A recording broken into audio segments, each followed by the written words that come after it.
There are different lenses that we can use to look at history.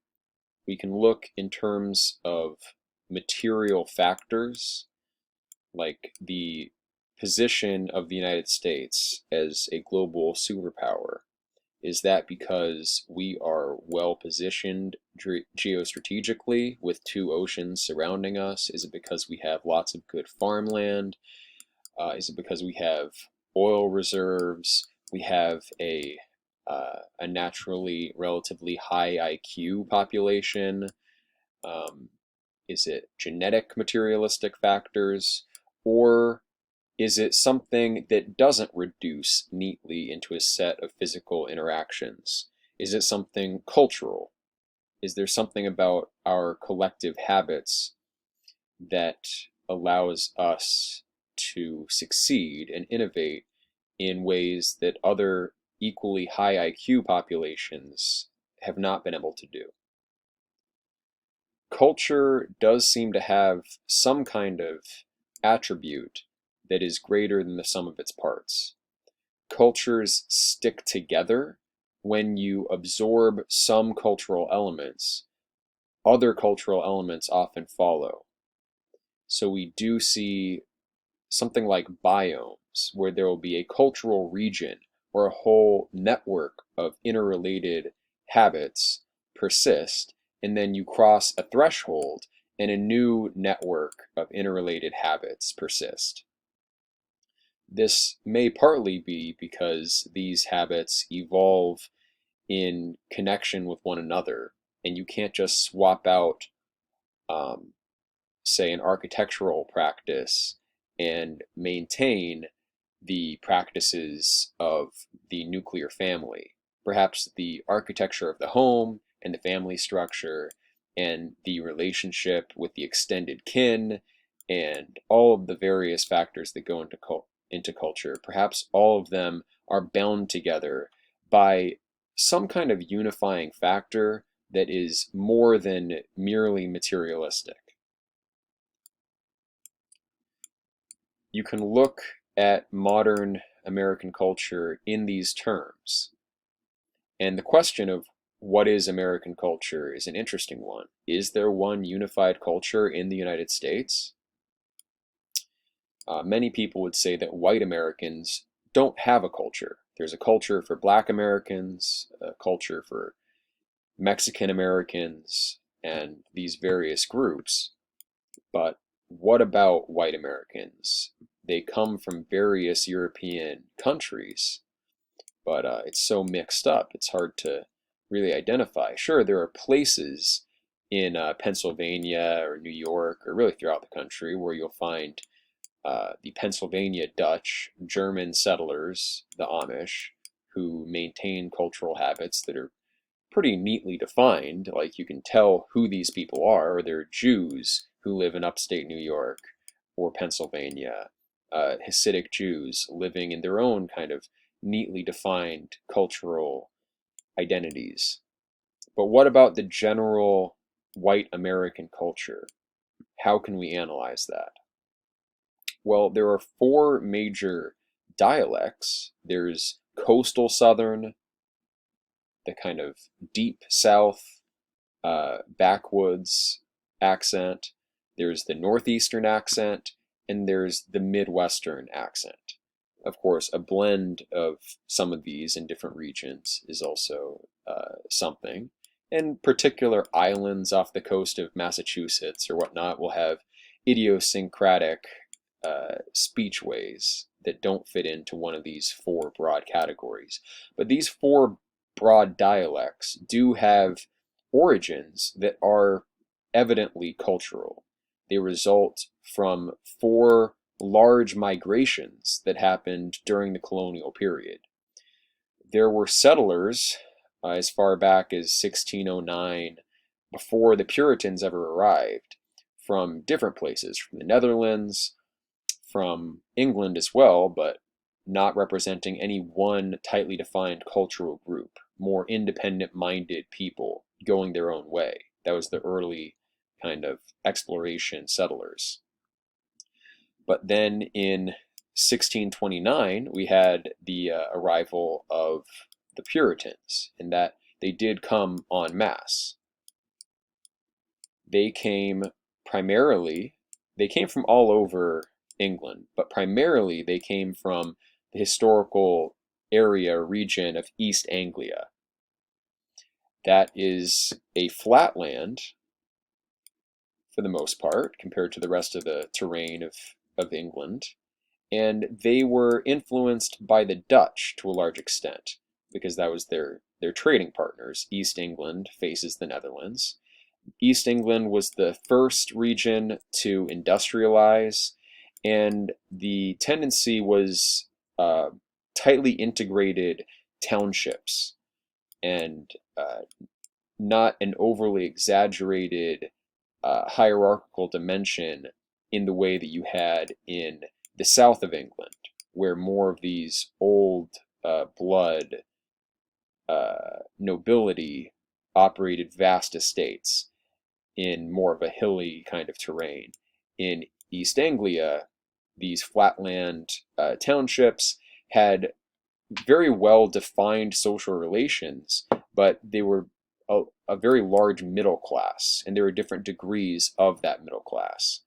And it was in this context that the Puritan religious revival began, and they operated within the Church of England, within the Anglican faith.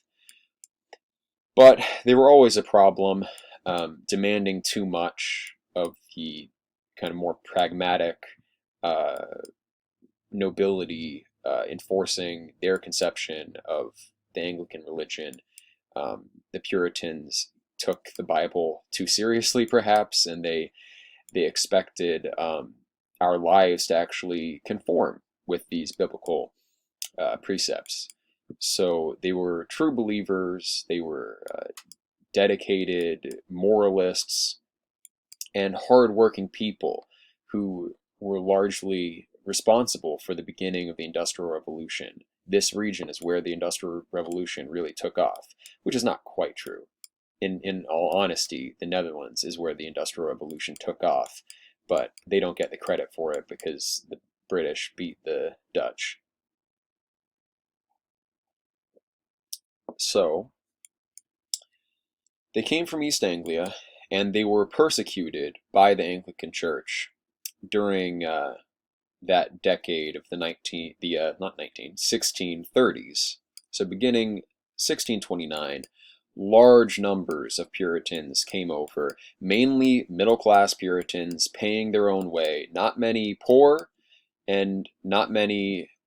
Ooh, my connection was upset. Not many poor, not many rich. There was no Massachusetts nobility. So they came over, and Massachusetts was their target. There are pockets of highly fertile alluvial soil in different regions of Massachusetts, but most of the terrain is rocky and it's not good farmland. So this kind of naturally led towards a similar distribution of townships that you had in East Anglia. And for the Puritans, these townships were everything. What the reputation within the town was more important almost than your relationship within your family. They had several customs that contributed to this, like the practice of sending out. When a kid started to reach puberty, they would often be sent to another town to live with another family for a while. You couldn't live as a bachelor. You were not legally allowed in Puritan cities, towns, to live by yourself. You had to be a member of a household, even if you weren't related to a nuclear family. Say your nuclear family had passed, a single man had to live with a family and be a member of a household. Everyone would go to church, and the style of these churches, they met in pretty austere buildings. They were not well heated. They would show up to church armed in case the Indians came to attack. So this was the culture of the early American Revolution. which was fought more in that northeastern region. They had this kind of township militia just built into their ethos. So they would go to these kind of austere, cold, dingy churches and listen to very long-winded lectures. They were probably the highest IQ population that came over. The Virginia settlers included more nobility, but I think the middle class nature of the Massachusetts settlers led to a higher average IQ. In Virginia, there was a large indentured servant class and a relatively large nobility, basically, and it was a lot of nobles who came over from southwestern England. In the Delaware Valley, you had nuclear families, not so well integrated into towns, but it was very diverse. You didn't have all English people, a lot of German settlers came over. Not to say that there weren't high IQ people who settled the Delaware Valley as well, but the Puritans had this kind of spirit that led to a very intense work ethic, and well, they accomplished a lot and contributed a lot genetically, demographically, to the composition of the United States. The Quakers, who were the big group in the Delaware Valley, did not contribute so much demographically, but culturally they had a big influence. And then the last regional dialect, the group that came over, was the Scots Irish from the borderlands in the north of England, northwest of England, the Scottish lowlands in the southwest of Scotland, and Northern Ireland. That's where they basically came from. They were mixed people and mainly lower class people who came over. They settled the back country, and they were not well liked by the other cultures of colonial America, but probably not the highest IQ population. So the Puritans came over first. They established these tightly integrated townships and began introducing a manufacturing economy, when it would have been easier in a lot of ways to do what the French did and simply exploit the natural resources, sell timber and furs and things of that nature.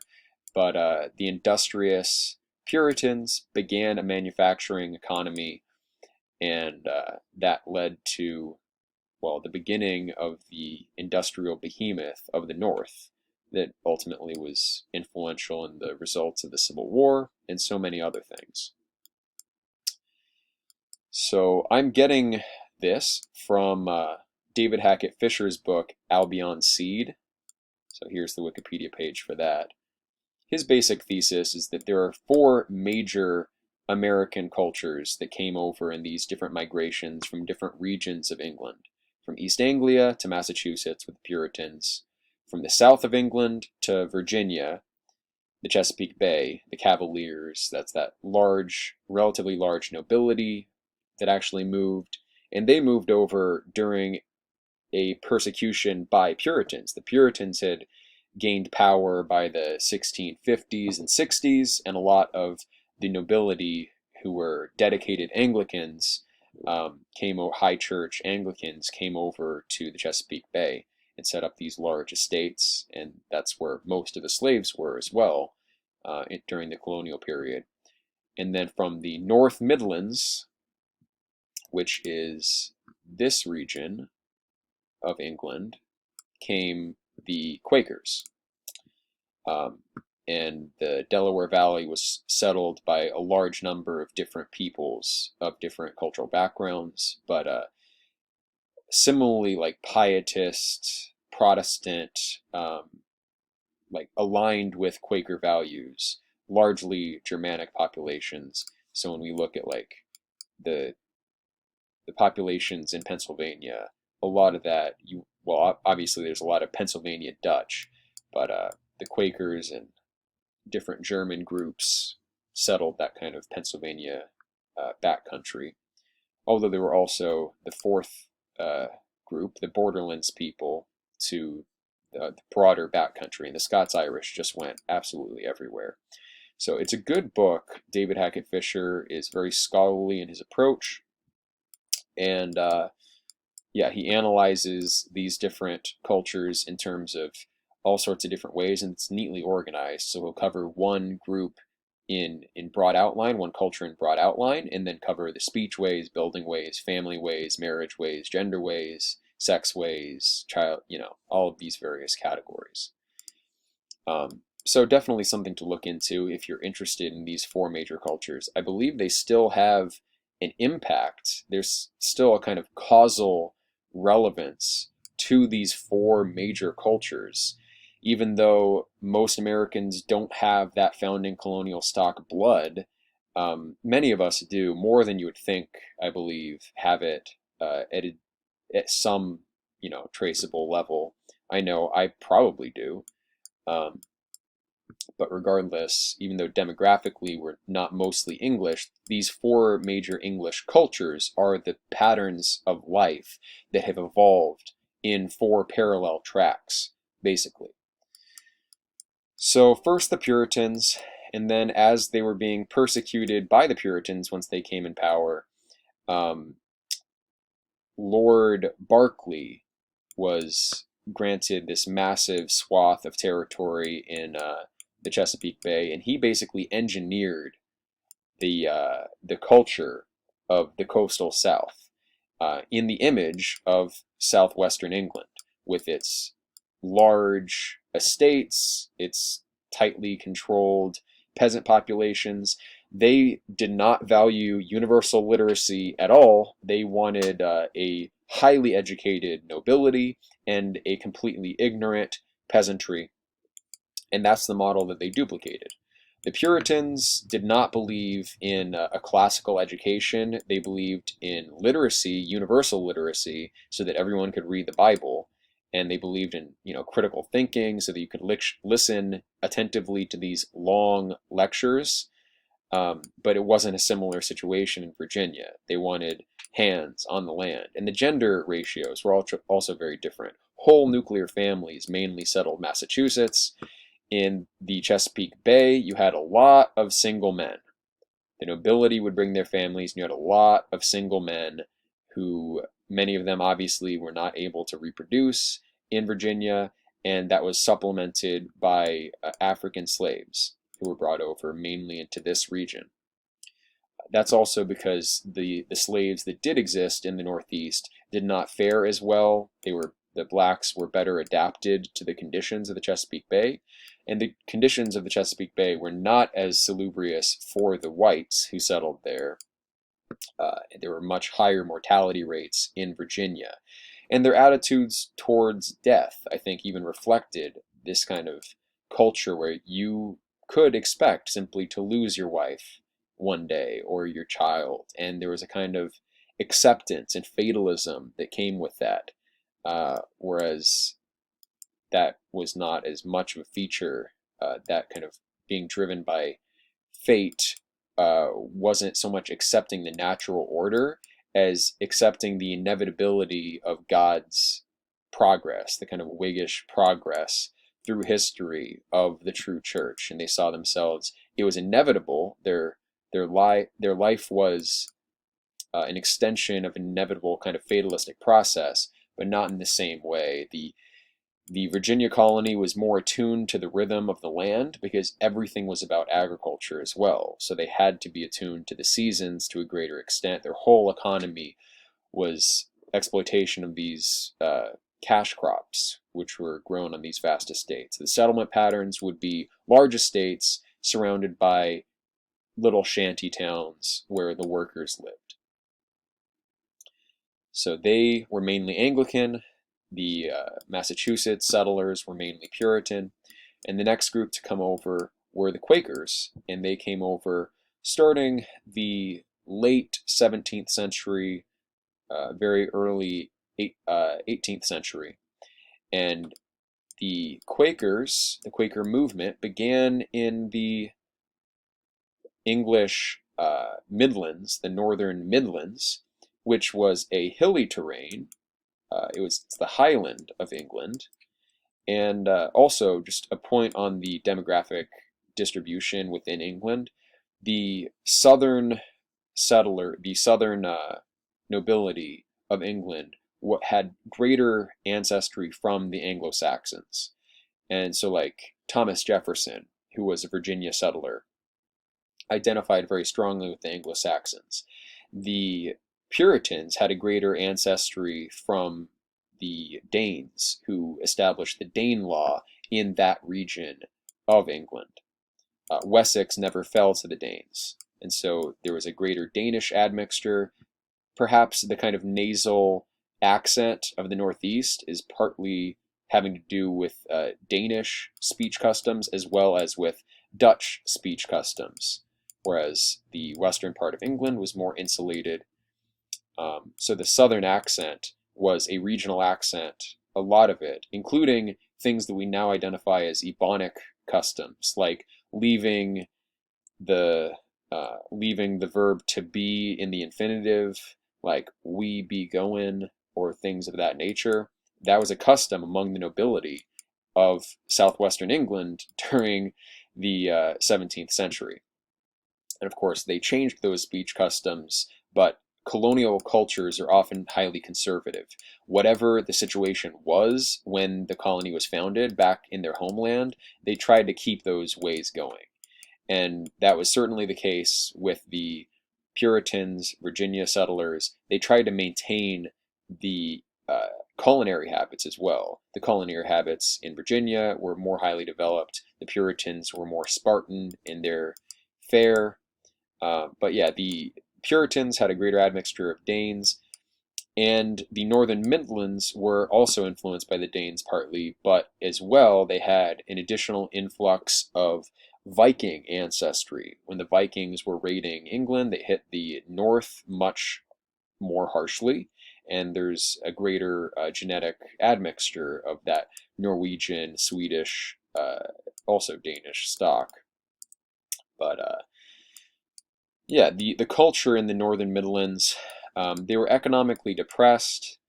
They lived in kind of just a generally depressed area, kind of isolated in various ways. It was dangerous as well. Um, but the Quaker religion was, it wasn't so much like a hardcore literalist, biblically inspired tradition. It was more like a mystic kind of tradition where they believed that everyone has this kind of inner light that guides them towards God. And so a lot of their meetings would literally just be sitting there in silence. Sometime and they would take turns being the kind of minister, the pastor. Sometimes someone would give some kind of talk. Sometimes everyone would just sit in silence. Their meeting houses were designed to let a lot of light in. An offshoot of the Quakers was the Shakers, who denounced like carnal relations, denounced sex, and so they stopped reproducing. There's still like 3 or 4 Shakers left, living somewhere in Maine today. Um, but there is actually a Shaker legend that the number of Shakers would be reduced to, you could count it on a hand, and then they would expand back out. That's an old legend the Shakers have. So we'll keep an eye on that and see if that pans out for them. I doubt it. But so yeah, they were more ascetic and mystic in their orientation, and also very open-minded to outsiders. So they believed that, you know, God, Jesus saved humanity as a whole with his sacrifice on the cross. Some of them also had a belief in reincarnation and, you know, believed in kindness to animals. The Puritans didn't care all that much about kindness to animals. The Virginia Cavaliers certainly did not care. A lot of their pastimes were blood sports, hunting, and also like just kind of torturing animals was pretty common for young boys of the upper class. The Midlands, Viking descended partly people, the founder of the Quakers was a guy named Fox. I forget his first name, but you could look into it. It's kind of an interesting movement. Richard Nixon was a Quaker, for what that's worth. Maybe not an observant Quaker altogether. But yeah, they settled the Delaware Valley in Pennsylvania, and the nuclear family was very important to them. They had more kind of modern family relationships. In the Puritan context, the child's will was meant to be broken, submit completely to the will of the town, and who you could marry. You had to get permission, basically, from a large number of people around the town to have your wedding actually go through. In the Quaker settlements of Pennsylvania, and also their German cousins with similar beliefs, the kind of more love-based marriage customs were common. Treatment of children was it's more recognizably modern, and some of those customs continued. Like, think the quaint little Midwestern family. Ultimately, they settled Ohio, parts of Indiana, Illinois. The Puritans moved closer to the Great Lakes in that general region, their settlement. But yeah, not a huge demographic influence, but a lot of their customs persisted. They were the first group to go against slavery on moralistic grounds, and although there weren't many slaves in Puritan New England because of the climate, they just didn't work up there. There wasn't as much of an early fervor against it. Later on, the Puritans would apply their religious sentiments when they allied culturally with the Philadelphia based kind of Quaker culture, and it was the lead up to the Civil War. Then they also enthusiastically got behind the anti-slave movement, but it actually started among the Quakers. So yeah, they settled along the north. They had tight nuclear families, kind of mystic traditions, very nice people, but pacifistic people, and that was helped by the Indians who lived along the Delaware Valley. They were a relatively peaceful bunch of tribes compared to the Massachusetts Indians and the Virginia Indians. So that's the third group. And the last group is in many ways the most interesting, and it was by far the largest migration. It was the last one, starting around 1700, going all the way up to the Revolutionary War, 1776. They mainly came in through Pennsylvania. Like I said, Pennsylvania was unusually multicultural, tolerant, open-minded, and so they would let these people in, but they did not get along with these borderers. So they were unusually violent, partly because of the history. So from like the 13th century all the way up to unification, there was hardly a decade or hardly a reign of any king where there wasn't some kind of major invasion by the Scots against the English, or by the English against the Scots. There was population movement between Northern Ireland and Scotland and Northern England, and they all, around the Irish Sea, developed a similar kind of accent. Many of them spoke English, and because of all these raids back and forth, there was probably a lot of genetic admixture between these regions, even in England. So although they in some ways are an admixed stock, kind of Celto-Germanic stock, they the constant rape and pillaging back and forth, and wiping out a population, settling that area, and then they would wipe out a town, settle the same area back and forth. It probably led to a lot of genetic shuffling in that general region. They are the largest Celtic admixed group that settled, so they are the most Celtic, the Scots Irish. It's not a wholly erroneous name to give them, but they were largely English. They spoke English, but with a different accent. There's two different Southern accents. The backwoods Southern accent, like if you go where I am in the Ozarks in Arkansas and you find some old Ozark man, there's some hint of, in a way, a Scottish accent. The Scottish Lowland, Northern English, Northern Ireland accent that developed during that period of constant war. And the response to that condition was the growth of large clans. Some of these clans were basically professional pirates. They would raid back and forth, and like clans like the Grahams, like Billy Graham is probably descended from this kind of barbarian war clan that operated in northern England. Those who could afford it would have towers, so they would have vertical towers, defensible, like not full-on castles, but I forget what the name for these is. But that was one feature of the landscape. Other architectural features were very minimalistic because you could have everything stolen from you, and you didn't want to display wealth that would just be taken.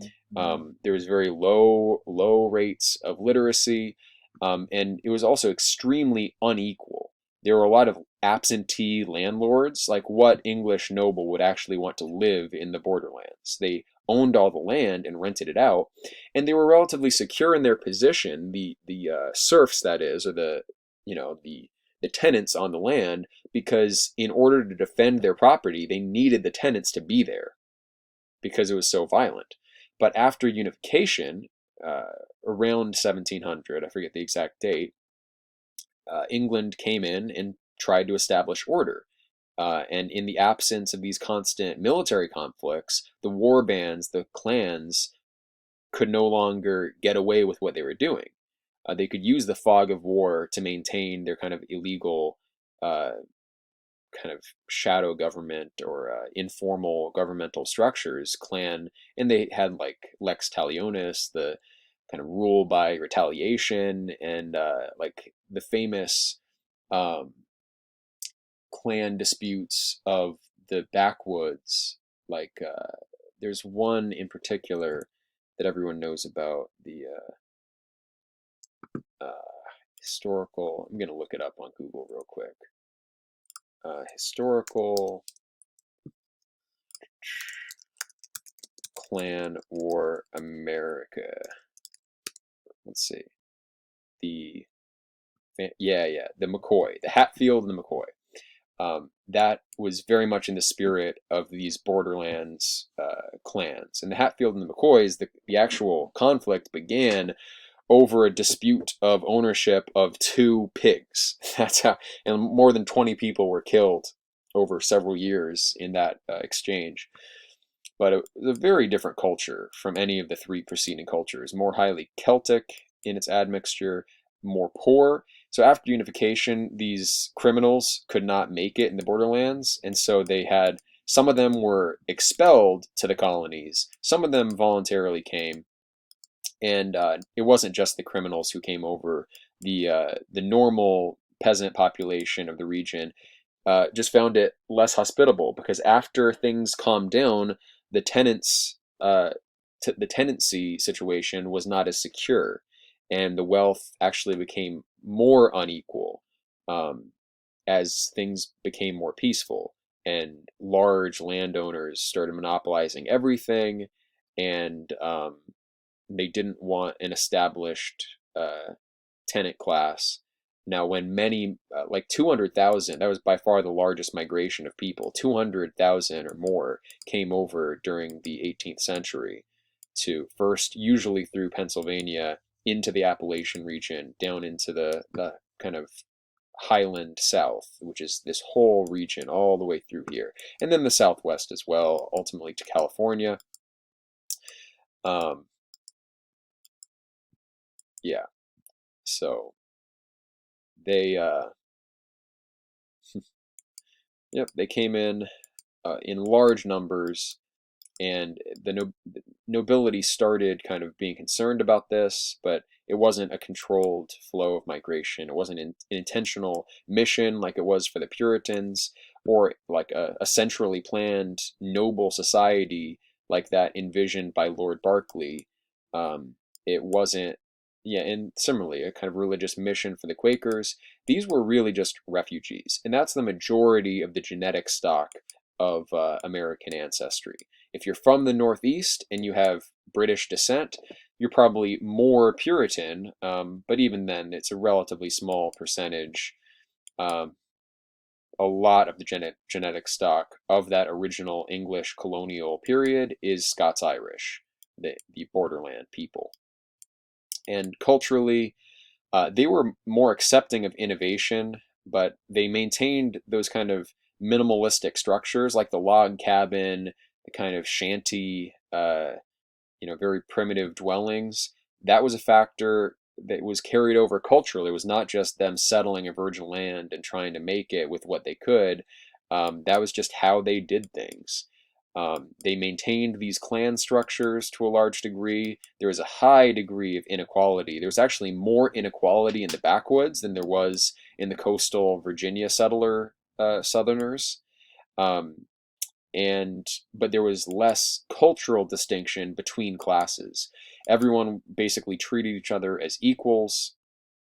The raising of children was extremely tolerant in some ways, but also chaotically violent in others. Um, they would embrace a boy, a son who misbehaved, who got riled up and did crazy things, feats of strength.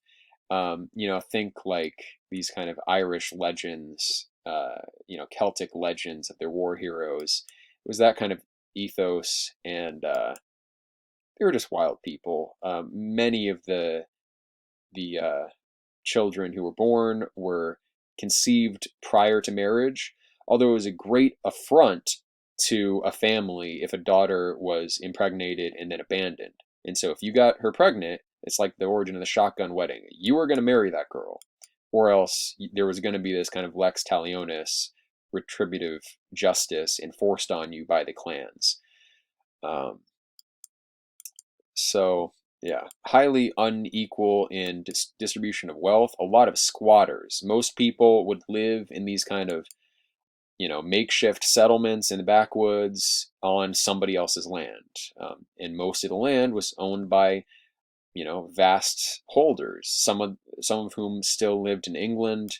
Kind of a similar situation to the borderlands. So many features of the cultural situation of England in the 17th and 18th centuries carried over into North America and persisted.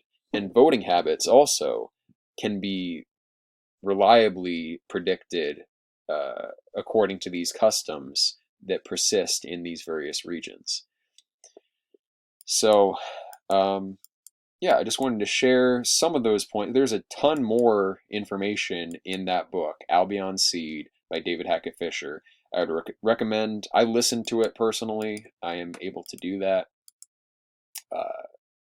sometimes. So, yeah, if I had to sit down and read it, I probably would not have chosen to read this, but because I had time to listen to it, that's what I did. So if you have similar time, I would recommend looking at it. It gives an interesting perspective on American history, on British history. It allows us to look like what is white culture? What cultures are operating? Well, really, there are 4 different regional cultures and some admixture between them in different regions. And they have different roots, even though it's all English to an extent. The major cultural heritage is fourfold and not a monoculture. So, oh, it's doing that again, but good timing because I'm basically done. So let me know what you think about David Hackett Fisher's kind of thesis, and if you know any other models that are interesting along these lines, any other good history books that look at the connection between British cultures and American cultures, go ahead and let me know. Share that in the comments. Thank you guys for listening. If you want to support the channel, I'll leave my links to my Patreon and PayPal in the description. I'll also leave my Skype username if you want to reach out and talk about something interesting. So thank you guys for listening, and I'll see you soon.